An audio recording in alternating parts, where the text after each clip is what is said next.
Our objective today is to learn the vocabulary words for our Chapter 11 Geometry topic review. So the first thing we're going to do is talk about parallel lines and transversals.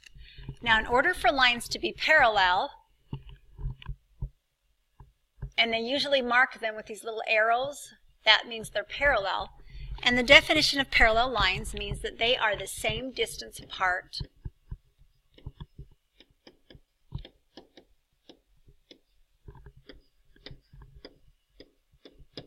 all the time, and they never cross. Those are the two definitions that the students came up with to describe parallel lines. Same distance apart, and they never ever cross. Now we're going to take these two parallel lines and we are going to create angles by drawing another line through our parallel lines. And that line is called a transversal. So when you hear me talk about a transversal, that is what that line is. It's just any line that I draw that creates angles in my parallel lines. So the first type of angles we're going to talk about are alternate interior angles. Now, alternate interior means that we're inside our parallel. So here is inside the parallel lines. That is interior. Alternate means opposite. So opposite sides of our transversal. So two angles that would be alternate interior would be this angle here, and then on the opposite side of that transversal, that angle there. Those are alternate interior angles. And if we have parallel lines, if the lines are parallel, and this is how they symbolize parallel, let's just draw two little lines like that. So if my lines are parallel, then alternate interior angles are congruent. And remember what that means. That means they're the same shape, same size. So let's go ahead and mark our alternate interior angles. There's my transversal, and we have one pair that we've already marked would be right there. They're on alternate sides of that red line, which is my transversal. Another set of alternate interior would be those two. Those are also alternate interior angles. And if my lines are parallel, they're congruent. Notice on the second example I have here, my parallel lines are running vertical rather than horizontal. And here my green line is my transversal. So interior means in between my two parallels. And if I'm on alternate sides of that transversal, then those two angles would be congruent. Another set would be here and here. They are alternate interior angles. And we know that when we have parallel lines, so when my lines are parallel, meaning they never cross and they're the same distance apart, then those angles are the same measure. The second kind of angle we're going to talk about are called corresponding angles. Now, corresponding angles are found by taking my parallel lines and my transversal, and if I have one angle right here, which is above the parallel line and to the left of my transversal, another angle that corresponds with it would be right here. Those are corresponding angles. And we find that if we have parallel lines, so if my lines are parallel, then my corresponding angles are also the same measure. They're the same degree measure. Okay, so let's go ahead and mark all of our corresponding angles with different colors of marker. So here's a corresponding angle. I'll mark those red. Another set would be if I went below that parallel line and to the right of the transversal, then I would go below this parallel line and to the right of that transversal. That's another set of corresponding angles. Another one would be here, where I'm above the parallel line and to the right, above the parallel line and to the right. And then the last set in this example, I'll make a star, and this one is below the parallel and to the left. So those are the 4 sets of parallel corresponding angles formed by parallel lines. Here are our example. We have our transversal, and my corresponding angles would be here. If I had one here that is to above or to the right of my transversal, there's the other one that matches it, would be to the left of my transversal, of my parallel line, excuse me. Another set of corresponding angles would be here if I am to the right of that parallel and below the transversal. Then I would be to the right of this parallel and below the transversal. Those are called corresponding. And of course we still have a few more. This one here corresponds to that. And our last example would be this one here that would correspond to that angle. And they are the same measure if my lines are parallel. Okay, next set of vocabulary. Same side interior angles. We call them SSI. Same side. Now remember once again that interior means inside my parallels. This is interior. That is interior. Now when I want the same side, that means I'm talking the same side of the transversal. So same side interior angles would be here and here. Those two are same side interior, and they equal 180 degrees when my lines are parallel. They are supplementary. So I like to draw arrows on them like that and put 180 to remind myself that they add up to 180 degrees. We also have another set, another pair of same side interior. Notice they're in between the parallels, and they also equal 180 degrees. Same side interior.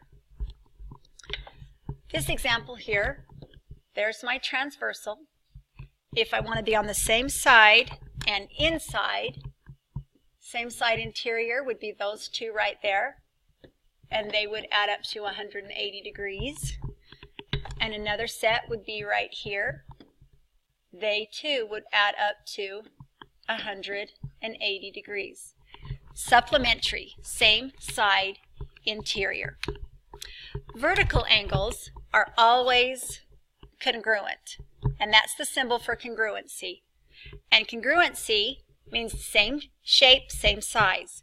So if I have an angle right here and an angle right there, those two are vertical angles. So they would be the same measure.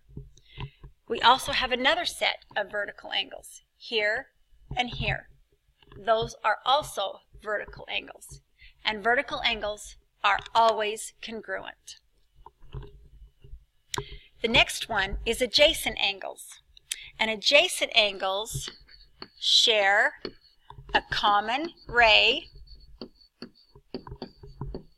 And a ray is just basically a side that has an arrow on it. That's a ray. So they share a common ray, and they share a common vertex.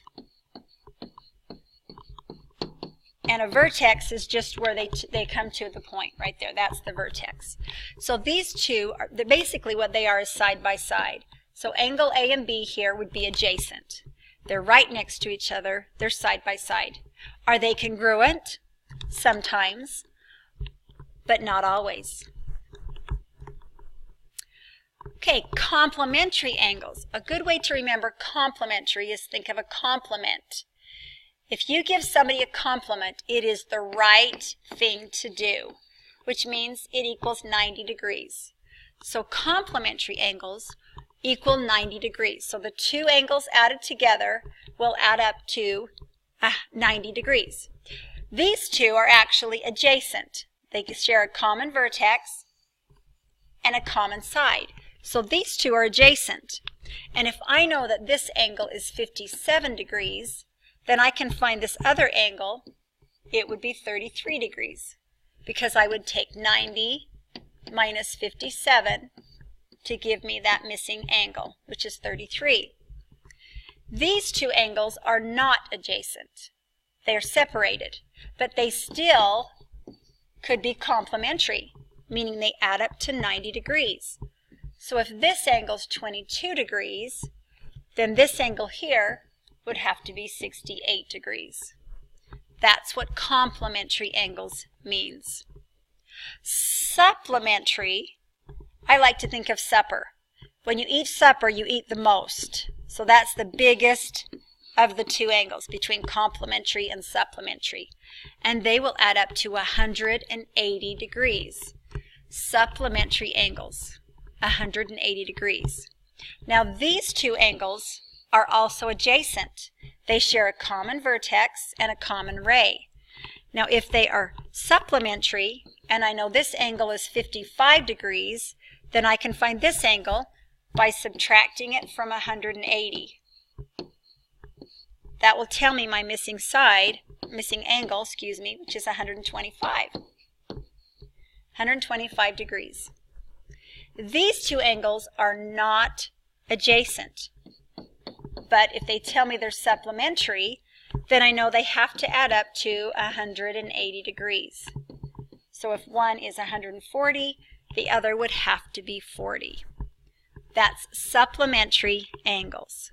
Okay, just a few more vocabulary words for Chapter 11. A linear pair, linear means line, and a pair means two, or we could have a straight angle. They both equal 180 degrees. Notice these angles here, when I put them together, they're adjacent, and they form a linear pair. See the line right here? The two angles add together to give me a linear pair, which is equal to 180 degrees. I can have it also laying this way, so we have to be able to recognize linear pairs. This is also a linear pair. And those two angles also add up to 180 degrees. We also have what they call a straight angle. And that's just basically a straight line. And we know a straight line adds up to 180 degrees. So that's a linear pairs or a straight angle. A right angle, we know, is 90 degrees. And they always put a little box in the corner to simplify that that is a 90-degree angle. We also have two other kind that we'll be talking about a little bit, acute angles and obtuse angles. And we learned these a couple of years ago. Acute angle is just think of it, oh, it's a tiny acute angle, it's little. So it's less than 90.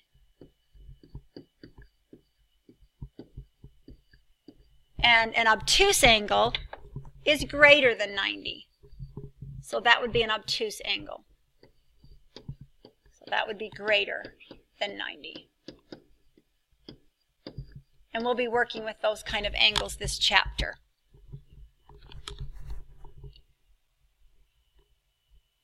Okay, interior angles of a triangle.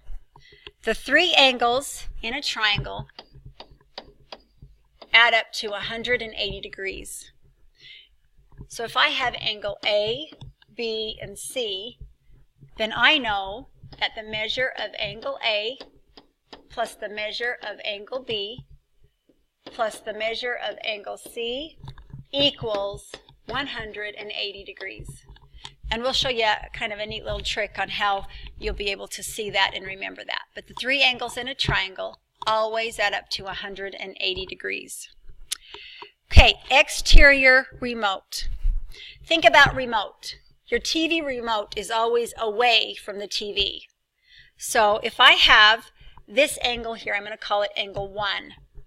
Then the exterior remote angle, which is 1, this angle right here, so the measure of angle 1, that exterior angle, it's outside of my triangle, and it's away from these other two angles. We're going to label them 2 and 4. So the measure of angle 1 is equal to the measure of angle 2 plus the measure of angle 4. That's an exterior remote angle, that angle 1. once again, here's angle 1. It's exterior, meaning it's outside of my triangle, and it's away from these other angles. So the measure of angle 1 is equal to the measure of angle 2 plus the measure of angle 4. This is called exterior remote. It's outside of my triangle and it's away from angle 4 and angle 2. Okay. Interior remote are the other angles that we had. That would be this angle and this angle. They are interior and they're away from that outside angle. They're not right next to it. Like this angle 3 is right next to angle 1. Angle 3 is right next to angle 1. So we know that these two are my interior remote angles. And it's the same. The measure of angle 1 equals those two interior remote angles added together. Those are my interior remote. Another fun thing to remember is notice that those two angles form a linear pair. So the measure of angle 1 plus the measure of angle 3 will equal 180 degrees because they form that linear pair. Okay, they form that linear pair. Same up here. Measure of angle 1 plus the measure of angle 3 is going to equal 180 degrees. Forms that linear pair, so they are supplementary angles. Okay, that is the vocabulary that we will be using for this chapter 11.